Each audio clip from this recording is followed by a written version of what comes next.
साथीहरु के छ हो हालखबर सबैजना सन्चै हुनुहुन्छ होला भन्ने का साथमा चाहिँ साँझको भिडियो लिएर आएको छु है साथीहरु। आज चतारा पुलको थोरै अनि यता गाउँतिरको अनि एक कोशीको थोरै टक्कटुक्क मिलाएर चाहिँ मैले भिडियो पोस्ट गर्छु है। सबैजनाले हेरेर साथ दिनु होला, लाइक गर्नु होला है। ल अब भिडियो सुचारु हुन्छ है त। है साथीहरु, अहिले चाहिँ म टक्क लाएर यो हाम्रो चतारा पुलमा आएको छु। झिलिमिली छ पारी, हेर्नुहोस्। मान्छेहरू फोटो खिच्ने भिडियो बनाउने क्रम जारी छ। मेरो चाहिँ अलिकति काम थियो र हैन। यता देख्नुहुन्छ, यता चाहिँ उदयपुर जिल्ला रामपुर, गाईघाट, बेलटार, फतेपुर, भाकलपुर जाने बाटो हो हैन। यो चाहिँ उदयपुर जिल्ला पहाड पुरै देखिरहेको छ। अनि यो चाहिँ तपाईले देख्न सक्नुहुन्छ कोशी, हेर्नुहोस् यस्तो छ है। अहिले चाहिँ पानी पर्ने सिजन हैन नि त, पानी ठिकै छ। बर्खामा त फेरि हेर्न सकिदैन हैन। अहिले भर्खरै एउटा बोट पनि गयो। यो चाहिँ अब भोजपुर, उदयपुर हैन, सुनसरीको बोर्डर भनौँ न, यस्तो छ। ल झिलिमिली छ। यो ठाउँबाट चाहिँ तपाईको बराहा,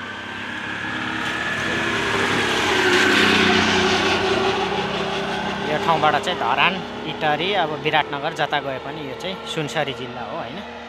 झिलिमिली छ है साथीहरु यो ठाउँ। ल हेर्नुहोस्, यता कोशी टप्पु मधुरो देखिएको छ अहिले है। यस्तो छ। म चाहिँ टक्क हिँडिरहेको छु। यहाँ साथी एकजना भेट्न आएको, अनि साथीलाई भेटेर चाहिँ आज यतै बसोबास हुन्छ।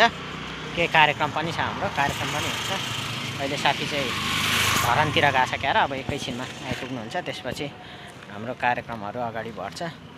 चाहिँ यस्तो छ। ल यो चाहिँ अब मिनी भ्लग भनौँ न, छोटो सानो भ्लग चतराको।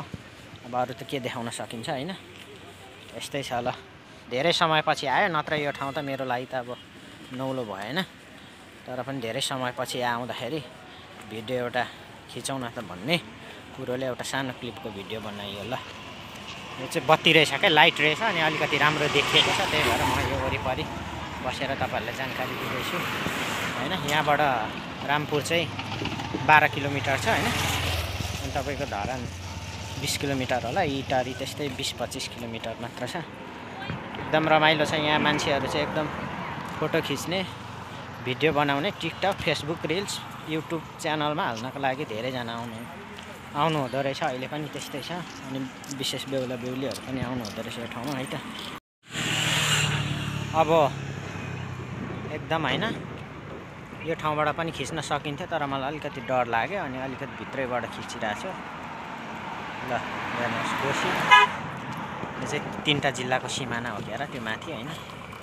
खोज बर्खामा चाहिँ भयङ्करै पानी आउँछ, तर अहिले चाहिँ कमै छ। ल हेर्नुहोस्, डाँडा पहाड हैन। यस्तोहरू यो डाँडा पाखा, यो खोला नाला चाहिँ विशेष गरी यो विदेशमा बस्ने दाजुभाइहरूलाई अलिकति आफ्नो गाउँको ठाउँको, आफ्नो नेपालको झल्को आउँदो रहेछ क्या। त्यही भएर यो भिडियो अनि आफैलाई हेर्न पनि मिल्यो, अनि कोही साथीभाइहरूले हेर्न चाहनुहुन्छ भने पनि मेरो युट्युब च्यानलमा पनि आउँछ। क्यामेराले अलिकति राम्रो कैद गर्न सकेन, माफ गर्नु होला। यस्तै छ है त। अब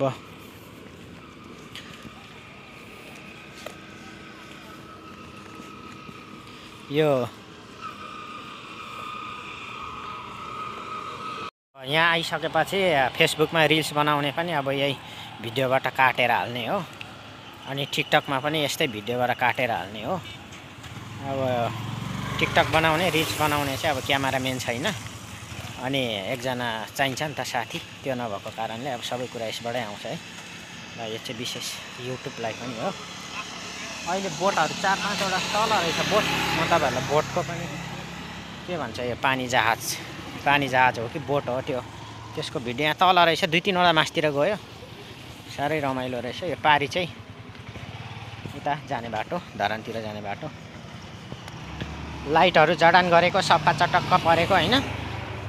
अहिले त रिसोर्ट, अनि त्यसपछि होटलहरू हैन खोलेर एकदमै राम्रो ठाउँ बनाएर रहेछ यो पुलले गर्दाखेरि।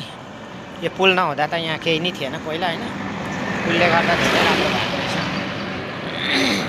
गाडीहरू आउने जाने क्रम चलिरहेकै छ। कोसीमा म चाहिँ हिँडिरहेकै छु। अलिकति भित्र भयो कि डर लाग्यो। कसरी जाने होला यहाँ? हाम फालौँ क्या हो?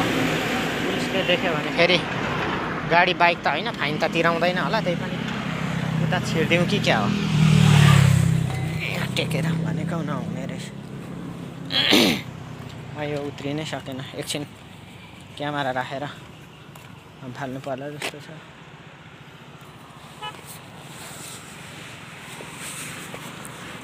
ढ्याङ्ग झऱ्यो है ल साथीहरू। म यतापट्टि आइसकेँ यो बारमा। अनि यस्तो छ है, यो एउटा मात्र बोट रहेछ अहिले, दुईटा रहेछ देखिएको छैन। कोसी आफ्नै चालमा शान्त रूपमा सलललल बगिरहेको छ होइन। तपाईँको बर्खामा त यो सेतो सेतो भएको छ नि, यो जङ्गल जस्तै सबै पुरिएर आउँछ। ड्यामडुम पुरिएर ऊ तलको टापु छ नि, त्यो टापु पनि लगभग पुरिनु खोज्छ क्या।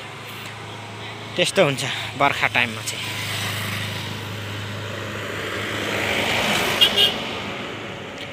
ल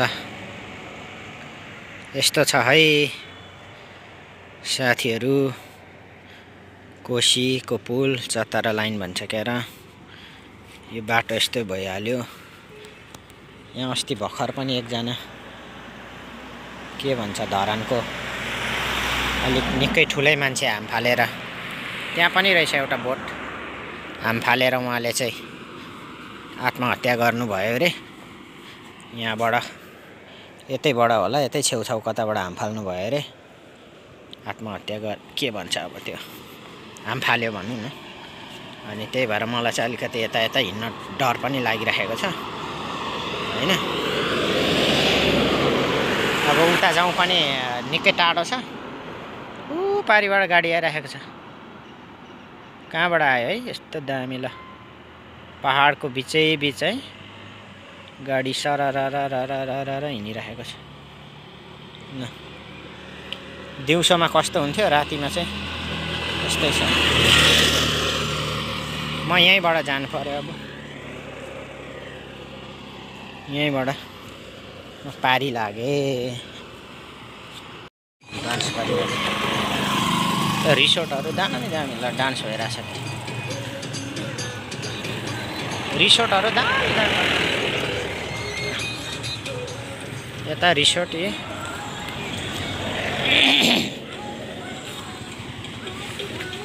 ल थकाली स्वादमा खाना अरे, त्यहाँ डान्स हुँदैछ।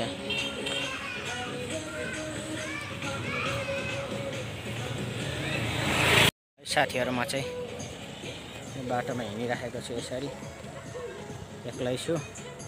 के भन्दैछ मान्छेले, झिलिमिली छ चतरा साइड, गाडीहरू आइरहेको छ। ल म चाहिँ यहाँ साथीको पर्खाइमा छु, कति बेला आइपुग्छ उहाँ। यस्तो छ है। अनि यहाँ फेरि विदेशी टाइमको एउटा विदेशी के भन्नु, अहिले त यो बिग मार्ट होइन, यस्तै सपिङ गर्ने ठाउँ। गाउँमा त यतिको हुनु धेरै राम्रो हो। अनि यो सपिङभित्र छिरेर टक्काटुक्का केही लिएर भोक लाग्यो। अब चक्लेट लिएको छु 100 रुपियाँ रे यो चक्लेटलाई। अब एकछिन साथीलाई वेट गर्दाखेरि यही चक्लेट खाँदै वेट गर्नु पर्यो। यो चक्लेट 100 रुपियाँ। अब यो खाँदै एकछिन वेट गरिन्छ है त। स्ट्रबेरी फ्लेभरको रहेछ है। अँध्यारोमा छु, चक्लेट खोलियो। स्ट्रबेरीको दामी रहेछ।